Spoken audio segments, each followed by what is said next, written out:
রাধা গো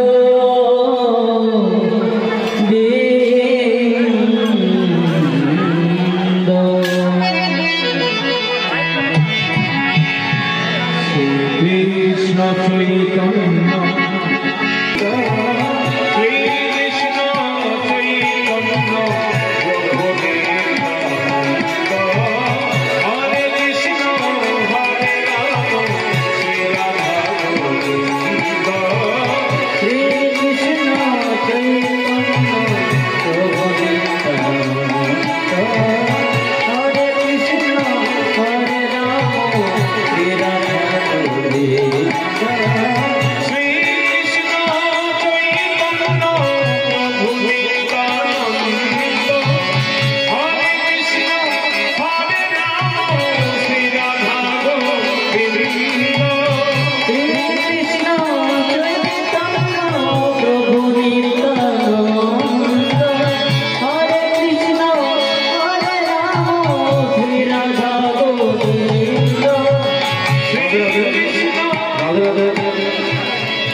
যে সকল ভক্তবৃন্দ আমাদের আজ জগৎগুরু মহাত্মা মহারাজকে প্রণামী নিবেদন করবেন তারা নিজ থেকে দেবেন।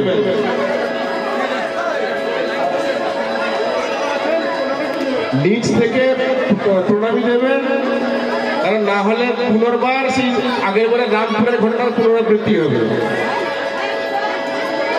যে সকল ভক্ত উপরে উঠে গেছেন তারা নিচে নেমে যান বা প্রণামী চলে যান।